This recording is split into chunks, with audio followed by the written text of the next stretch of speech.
Assalamualaikum warahmatullahi wabarakatuh.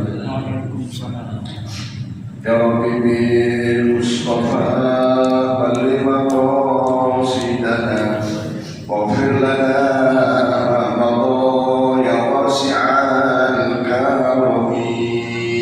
Ya Rabbi bil Mustafa balligh maqasidana waghfir lana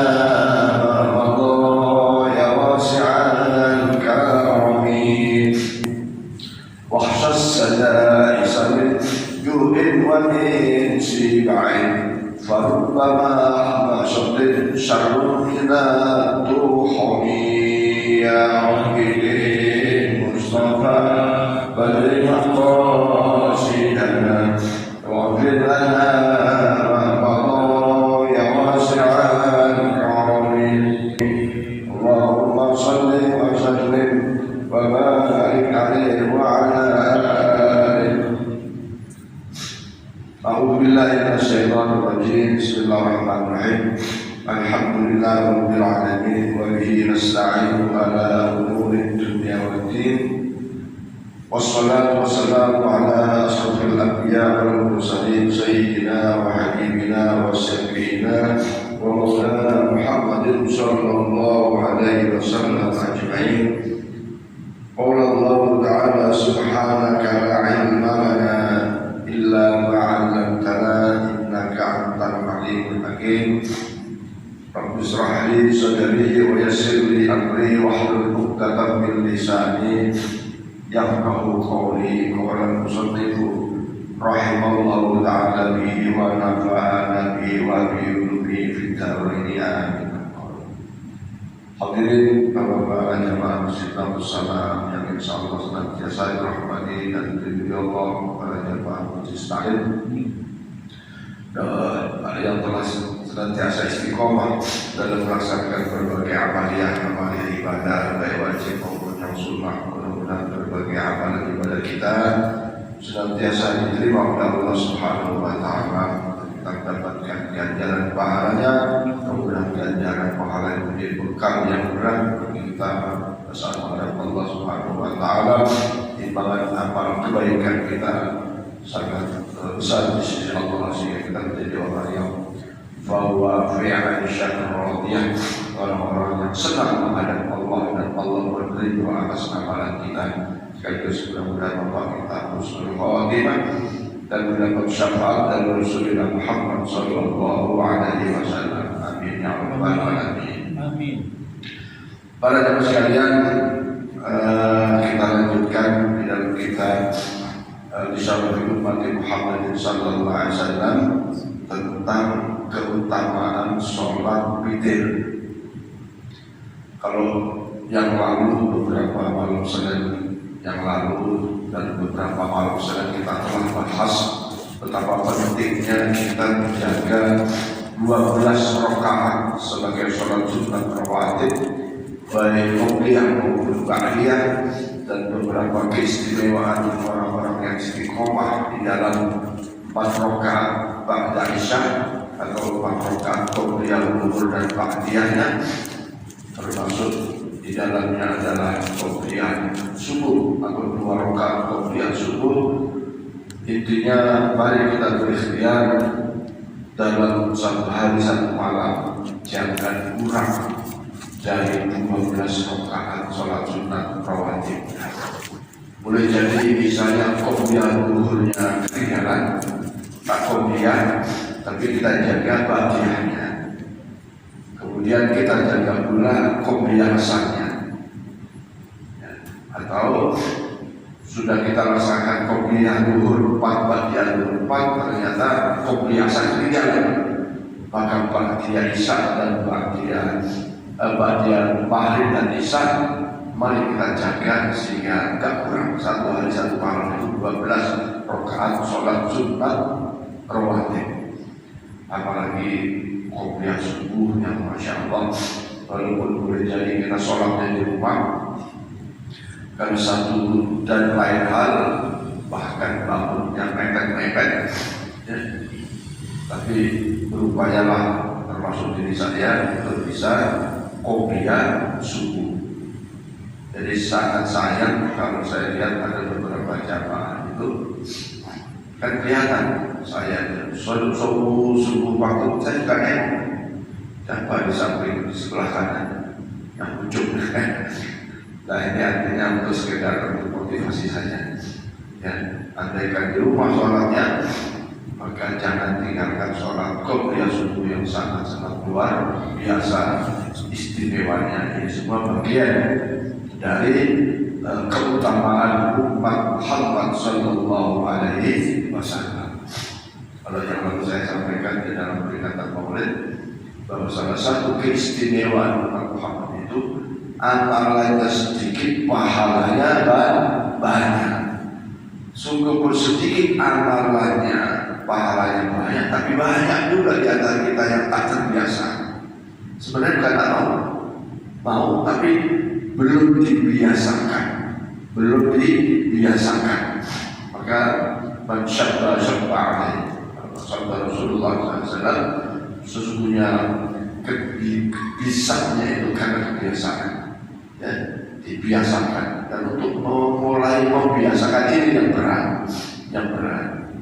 Tapi insya Allah kalau dia sudah pensiun, sudah tua, yang lain orientasinya itu harus lebih banyak ibadahnya, lebih banyak orientasi akhiratnya daripada dunianya. Lebih banyak orientasi akhiratnya daripada dunianya. Jadi harus begitu, kalau tidak ada bekalnya kurang memang. Tuntutan itu ya tidak bakal habis, tuntutan tidak bakal berhenti selama hidup itu tuntutan ada. Dari kita menjadi bapak sebenarnya sampai kita jadi kakek, kadang-kadang masih dituntut loh. Dan anak kita kadang-kadang pun memanfaatkan. Udahlah bapak yang pensiun, udah suruh jaga cucu, suruh jaga cucu yang tidak apa-apa, hati-hatinya. Cuma kuncinya satu, jangan sampai gara-gara cucu kita tidak bisa sholat subuh. Atau jangan gara-gara cucu dari kita nggak sholat jamaah ini. Harus dibayangkan. Ada seseorang itu, salah satu jamaah masjid, karena memang merasa dulunya ibadah yang kurang, ya akhirnya sisi lain dibebani sama anaknya jaga cucu. Ini saya tidak nyindir, ini kenyataan, dibebani jaga cucu. Akhirnya ibu itu bilang, boleh aku jaga anak cucuku, syarat, ada syaratnya. Pokoknya aku nggak mau nggak sholat di jamaah. Ibu bilang, aku harus begitu. Kenapa? Ya sesungguhnya dua-duanya juga dapat pahala. Tetapi kewajiban utama yang bersangkutan, sholat itu kan fardu ain kan? Atau sholat sunat kan menjadi kelebihan pada diri sendiri. Nah, jadi yang sudah pensiun ini termasuk saya pada pensiun, orientasinya harus lebih banyak akhiratnya. Saya pun ya suatu ketika saya kejar, wah kalau saya nggak jam sekian tutup nih, atau kalau nggak jam sekian nggak bisa lagi hutang. Kalau berhutang ya udah sudah, lagi udah sudah. Begitu dicegah, dikejar, nggak dapat juga gitu. Ya yang nggak dikejar itu sudah tahu. Jadi hakikat rezeki nggak ketukar, tidak ketukar. Ada iman kita yang kadang-kadang itu kurang percaya. Tapi tetap kuncinya satu, ikhtiar. Tidak boleh berdoa di rumah, udah ke masjid dan juga tetap harus ikhtiar dengan kemampuan. Tapi dalam ikhtiar ini bagaimanapun bagi yang sudah ya tadi berpuluh tahun ke atas, ya orientasi akhiratnya harus lebih besar. Bahkan walaupun pekerjaan dunia, misalnya olahraga, payahnya suka maintenance, Boleh sekali-sekali lawan bapak ya. Orientasi olahraga kita hanya untuk sehat, supaya sehat bisa ibadah. Nah itu, makanya di depan ini nanti akan saya buat, ini maaf saya tulis lapangan badminton. Ya. Nanti pada saatnya kalau sudah lengkap ya, kita beli Pak Sobari atau Bapak-Bapak ada sekretaris beli lapangan tenis meja. Nggak masalah, sehat. Hari subuh main tapokan, sehat. Boleh, nggak masalah. Karena al-mu'minul qawiyyu khairun min mu'minid dha'if. Al-mu'minul qawiyyu khairun min mu'minid dha'if. Orang mukmin yang kuat itu lebih baik daripada mukmin yang lemah. Dari Imam Luyu misalnya dari Pak Mukul dan Nyede dan Luyu misalnya. Karena kita ini kan secara fisik perlu olahraga, ya kan? Nah, jadi boleh Pak, sarana untuk kuat dan dengan kuat itu bisa kuat ibadah. Jadi ada sebuah ibadah, dan itu diajarkan oleh Rasulullah. Kalau dulu Rasulullah apa istilah olahraganya diajarkan dengan memanah. Pada hakikatnya memanah itu ajaran untuk fokus. Mana sufinya itu fokus. Sekarang kan bodoh-bodoh lomba memanah di halaman TVRI. Tapi tidak salah. Saya tahu sendiri kan ada keluarga itu yang ini kan sunnah Rasul ini olahraga memanah diperintah. Iya betul. Olahraga sampai nggak sholat maghrib, kan sampai sore kan melaksanakan sunnah memanah. Padahal hakikat ajaran itu yang fokus terhadap sesuatu pekerjaan. Mana tuh kalau nggak fokus nggak bisa ya. Bukan secara dohir makna memanah, tapi ada makna hakikat. Sama berkuda, kata kiai itu ya, berkuda itu sama juga. Kalau nggak konsentrasi, kalau nggak badan sehat nggak bisa. Goncang kuda kayak gitu ya sakit perut, bisa dilepak duluan. Berkuda di sisi lain mempercepat proses. Karena zaman dulu ya memang bangsa Arab itu senang berperang dan pada saat itu belum ada belum tank atau belum ada yang kuda gitu. Ada yang kuda, maka harus ada ya. Karena memang budayanya senang berperang dan pada saat itu memang masa perang, kemudian alat untuk mempercepat perjalanan dan seterusnya itu kuda. Maka orang Islam yang nggak bisa naik kuda nggak bisa perang, nggak bisa cepat untuk memukul musuh dan seterusnya. Maka diperintah. Nah sekarang secara zahir berkuda ya pasti ada manfaatnya, tapi dalam kehidupan realitas itu sekarang ada orang yang kaya saja yang bisa berolahraga berkuda. Sebenarnya ada makna hakikat yang dipahami di dalam perintah-perintah Rasul atau sunnah-sunnah Rasulullah Sallallahu Alaihi Wasallam. Nah, para teman sekalian, mari 12 rakaat itu kita jaga betul sehingga insya Allah banyak fadilah yang kita peroleh, setidaknya menambah beratnya timbangan amal kita.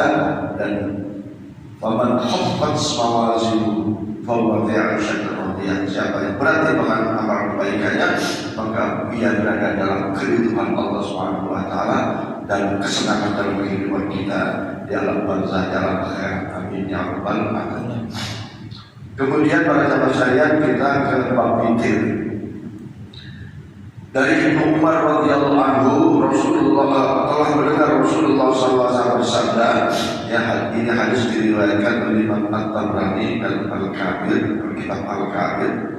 Rasulullah SAW bersabda, man shallal duha وصام ثلاثة أيام من شهر ولم يترك الفطر في شهر ولا حضر كتب له أجر شهيدا.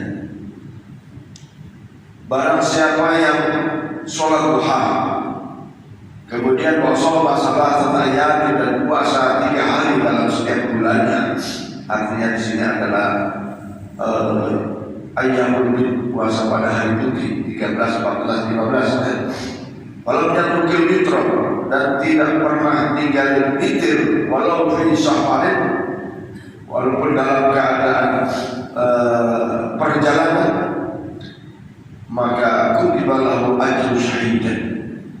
Ia manakala meninggal dikategorikan sebagai orang yang mati syahid, orang yang gugur dalam perang fi sabilillah. Nah, sekarang hadis ini kan 3 amalan yang manakala kita lakukan. Yang pertama adalah sholat duha. Ya, sholat duha itu sedikitnya 2 rakaat. Sholat duha sedikitnya 2 rakaat. Banyaknya sholat duha fi a'mali Rasul di dalam praktek sholat duha itu kebanyakan hadis menetapkan 8 rakaat. Ya, dalam prakteknya, walaupun ada dalam qaul Rasul, ucapan Rasul, sholat duha itu ada yang 12 rakaat, tapi prakteknya 8 rakaat. Jadi paling sedikit 2 rakaat. Nah, ini sangat luar biasa sholat duha yang kita pun insyaallah sudah banyak istiqomah. Maka barang siapa sholat duha yang kemudian wasoma salah ayamin minasyahri, kemudian puasa 3 hari di dalam setiap bulannya, yaitu puasa putih 13, 14, 15. Walau dia tukil witro, tak pernah meninggalkan witir walaupun dalam perjalanan, maka kalau dia meninggal dikategorikan sebagai maka syahidan, diganjar dengan mati syahid. Nah, kalau cuma sepotong, mungkin witirnya nggak pernah ketinggalan, duhanya nggak pernah ketinggalan, puasanya justru tak pernah dilakukan saja. Maka lagi kita meyakini dengan rahmat Allah, rahim Allah, kemudahan Allah, kita akan mendapatkan fadilah pahala yang dikategorikan sebagai lahu ajru syahidin, meninggal dalam keadaan syahid. Nah, sesungguhnya witir, sholat witir itu di mana hadis disebutkan bahwa innallaha yuhibbul witra. Ya, sesungguhnya Allah itu suka kepada hal yang ganjil, yang ganjil. Allah lebih suka, Allah lebih disukai oleh Allah sesuatu yang mengerjakannya kan ganjil. Tapi ini harus ada contoh ya. Kalau pekerjaan ganjil, misalnya istri 1, ya, ganjil kan, 2, dan ganjil, 3, ya terserah masing-masing kan. Tapi bukan itu maksudnya ya. Harus butuh 3 kali, usah baca 3 kali seperti itu kira-kira gitu. Hadis yang diriwayatkan oleh Abu Dawud dan At-Tabrani disebutkan fa'an Ali radhiyallahu anhu qala al-witru laysa bihaqqin ka salatil maktubah walakin sunnahu Rasulullah sallallahu alaihi wasallam qala inna Allah witrun yuhibbul witra fa'awtiru ya ahlal Qur'an. Ini hadis sahih. Dari Ali, dari sahabat Ali radhiyallahu anhu atau Sayyidina Ali karramallahu wajhahu, berkata bahwa sholat witir adalah sholat yang tidak diwajibkan. Ya, sholat witir itu sholat sunnah. Sholat sunnah. Laisal maktubah, bukan sholat wajib. Ya. Walakin tetapi sunnahu Rasulullah sallallahu alaihi wasallam, Rasulullah selalu mengerjakannya. Jadi sholat witir bukan sholat wajib. Ya, dia sholat sunnah, tetapi Rasulullah selalu istiqomah dalam sholat witir. Maka inna Allah yutra, Rasulullah bersabda, sesungguhnya Allah itu maha ganjil ya, dan yuhibbul witra, Allah suka kepada yang ganjil dalam arti witir. Fa'autiru, nah ini perintah ya, kalau kita baca pelajari ilmu tasrif ilmu syaraf, fa'autiru, maka ini fi'il amar, ada fi'il amar, ada fi'il madhi, fi'il mudhari, ada fi'il amar, bukan jadi atau fi'il amar, pekerjaan yang diperintah. Maka fa'autiru, berwitirlah ya ahlul Quran, orang-orang yang ahli Quran, maksudnya orang beriman. Sahabat sekalian, sholat witir ini adalah sesungguhnya pemberian Allah kepada Muhammad sallallahu alaihi wasallam, yang mana pahalanya itu khairun min lebih baik daripada unta yang kulitnya dari emas. Gimana maksudnya? Kalau zaman Bani Israel dulu itu kan ada satu pembunuhan, kemudian diberitahu, kemudian dicari siapa pembunuhnya, kemudian dicarilah cara untuk mengetahuinya. Akhirnya Allah perintah untuk menyembelih sapi. Surah Al-Baqarah itu masih kisahnya. Tapi ini Bani Israel karena nanya dulu, sapi yang apa, umur berapa, yang muda apa, yang tua, yang warna kuning apa, yang warna bisa dikirim. Akhirnya tak terus sapi.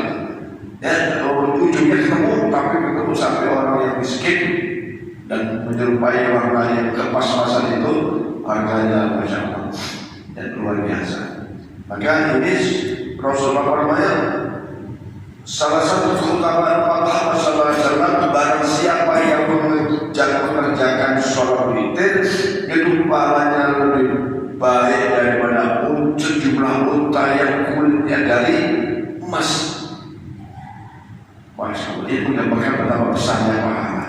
Kalau unta yang kulitnya dari emas itu berapa harga emas misalnya gitu ya? Artinya sebuah barang yang sangat berharga, Rasulullah bersabda, al-witru haqqun, faman lam yutir falaysa minna. Sesungguhnya witir itu hak bagi kita. Artinya hak itu dikasih witir lah. Witir itu paling besar, maka ambil hak itu, laksanakan witir itu.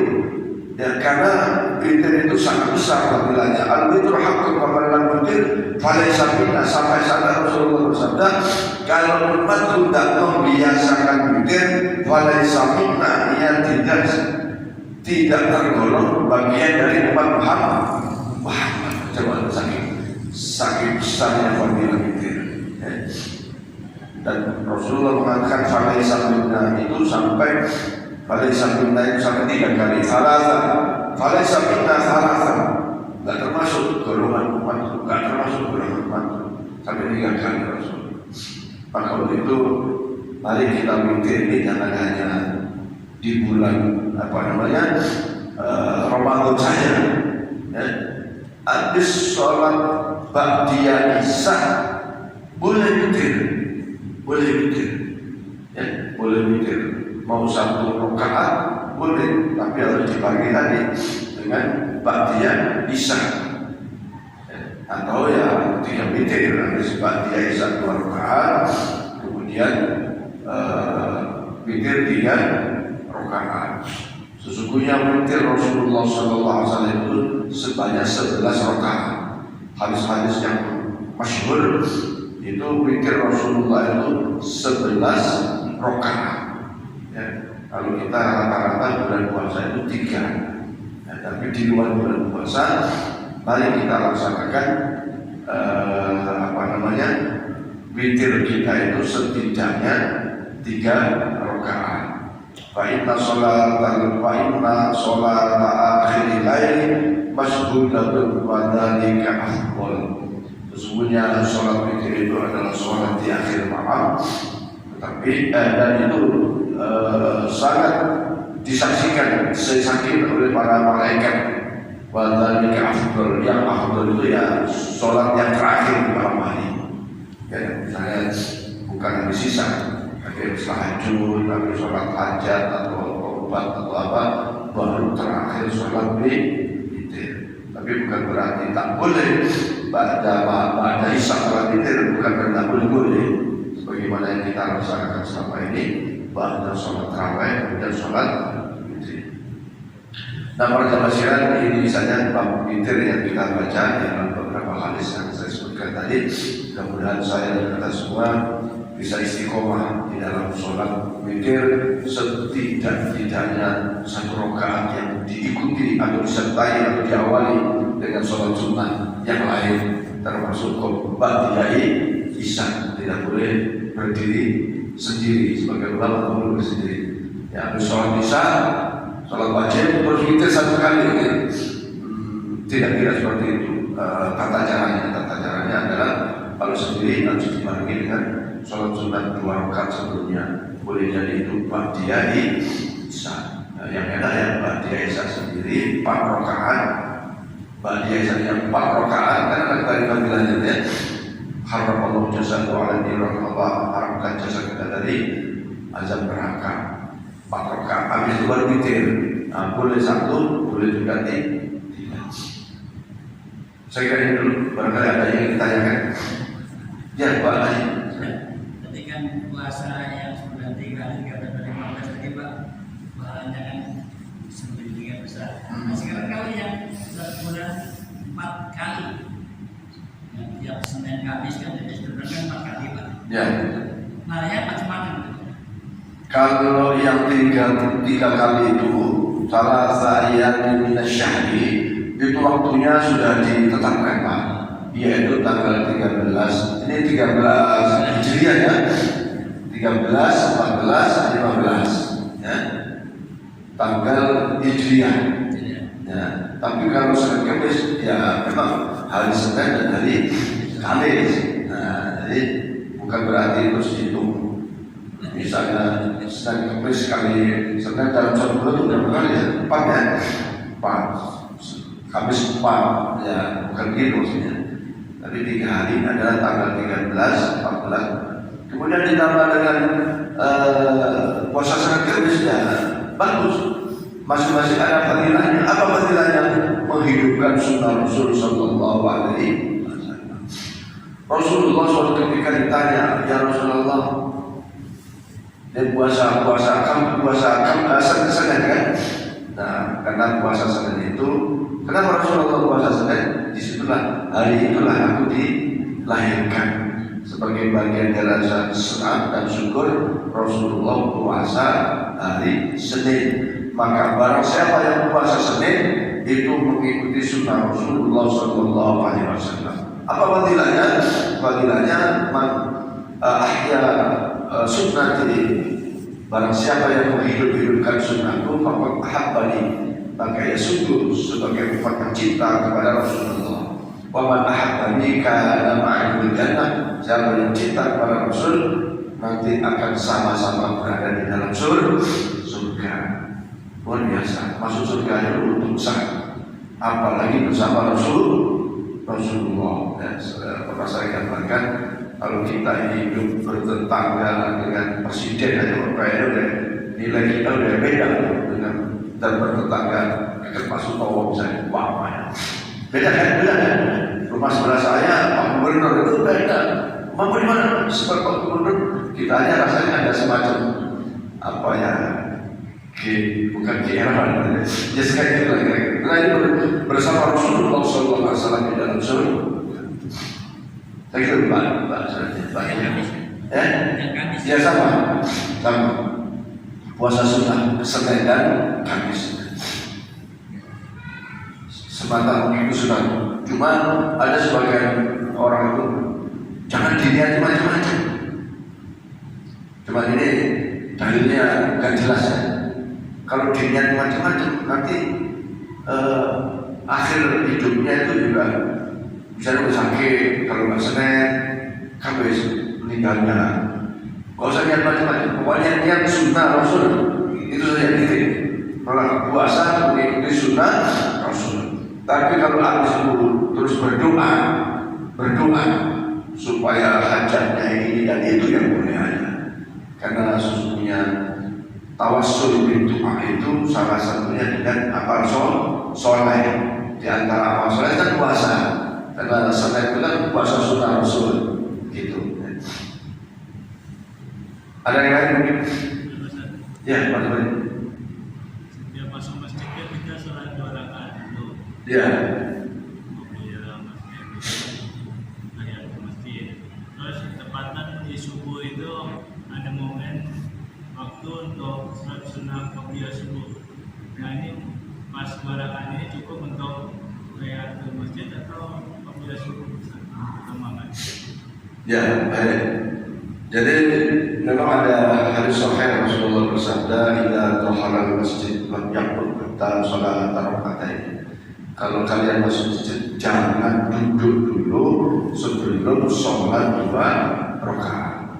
Nah, kemudian waktu sudah mepet, tak mungkin kita sholat 4 rakaat tahiyat masjid dulu atau qobliyah subuh dulu. Mana yang afdal, qobliyah subuh? Qobliyah subuh. Kalau mau tahiyat masjid boleh aja habis qobliyah subuh, sholat subuh selesai. Keluar masjid, masuk masjid sholat dulu. Jadi yang afdal adalah qobliyah subuh karena ada keistimewaan tersendiri. Kalau tadi itu kembali lagi tadi sunnah Rasul saja sebagai tahiyat. Tahiyat apa sih? Tahiyat itu menghormati masjid. Masjid itu adalah masjidul ussisa ala taqwa. Masjid adalah tempat sujud untuk menjaga memondasi kehidupannya dengan takwa. Atau masjidul itu sebagai masdar dari sajada yasjudu masjidan, artinya tempat sujud. Nah, maka kecuali di Masjidil Haram, kalau di Masjidil Haram yang ada adalah tawaf, ya tawaf. Nah, kalau Masjid Nabi Salam waktunya nggak cukup, kejar qobliyah subuhnya, termasuk yang ada qobliyah, misalnya qobliyah zuhur itu kan sudah doakan. Kalau qobliyah isya atau qobliyah maghrib, mana yang dipilih antara tahiyat al-masjid dengan qobliyah? Nah, terserah, jangan sama. Dua-duanya mempunyai nilai yang sama dalam arti sunnah Rasulullah SAW. Tapi kalau antara qobliyah zuhur dengan qobliyah asar atau qobliyah subuh, mana kalau waktunya pendek, qobliyah apa tahiyat masjid? Qobliyah. Kan ini itu argumen karena tingkat kekuatan hukumnya itu sangat kuat, muakkadnya itu. Jadi boleh tahiyat apa qobliyah subuh. Ya Pak. Yang pernah saya kalau misalnya kita azan itu kita sholat qobliyah apa tahiyatul masjid, tapi setelah ada berarti sholat tahiyatul masjid itu maka tinggal melakukan qobliyah. Ya. Yang saya dengar itu tahiyatul masjid syukur, berarti kita tinggal melakukan qobliyah sholat apa yang tadi qobliyah itu qobliyah mari itu ya. Ada kemudian yang saya tanyakan ini sholat witir Pak. Kalau sholat witir apakah kesimpulannya bukan sebagai penutup sholat fardu? Penutup Sholat fardu, sholat wajib. Jadi isya langsung sunnah witir. Tapi kalau misalnya kita mau sholat tahajud itu boleh di atau di setelah sholat tahajud. Cuman kalau misalnya kita tahajudnya berasal tidak tahajud, otomatis witirnya hilang. Jadi kita selamatkan dulu setelah isya witir. Nah baru nanti kalau mau tahajud lagi tidak masalah kalau juga witir. Artinya sudah ditutup tapi masih bisa tahajud. Nah iya kan udah biasa begitu kita kasih tahu. Kalau pada sebenarnya penutup sholat fardu Jadi gini, pertanyaan pertama, bahwa kalau sudah adzan baru masuk masjid, apakah boleh tahiyatul masjid? Begitu kan? Ya kan? Boleh. Karena dalil hukum yang disabdakan oleh Rasulullah tidak ada jatuh halal masjid itu ba'da azan, tidak ada. Bahkan bainal adzan wal iqamah itu sholat liman sya'a. Artinya apa? Di sini jangan menutup kesempatan yang Allah berikan. Waktu masih lama misalnya, adzan selesai, misalnya duhur, adzan selesai, duhur antara adzan sama qomat itu masih 10 menit. Wah, sholat 6 rakaat itu sangat mungkin. Jadi tahiyatul masjid dulu, baru qobliyah, boleh. Tidak, kalau sudah adzan dan boleh tahiyat, kan masuk masjidnya kapan? Masuk masjidnya kapan? Setelah adzan kan? Nah iya, sementara kalimat tidak dakhala itu tidak dibatasi dengan waktu, artinya setelah adzan atau sebelum adzan. Ini sama dengan begini Pak, pendapat baru ini.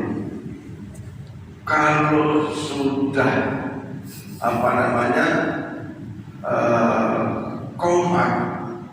sudah qomat, selesaikan sholat sunnahnya. Maksudnya batalkan sholat sunnah. Ya udah. Yang nggak boleh itu sudah qomat terus qobliyah. Wajib dan qobliyah itu nggak boleh. Ada sekarang berbalik Pak, orang ini yang saya itu sebagai gagal paham. Masuk masjid masih 3 menit, langsung berdiri berdoa. Dan begitu perintahnya itu idza dakhala masjid, apabila masuk masjid sholat dulu 2 rakaat, bukan berdoa. Apalagi di dalam sholat itu ada doa. Rasulullah nggak perintah kalau kamu masuk masjid langsung berdoa, dan sholat. Balik Pak, berarti masih 3 menit itu.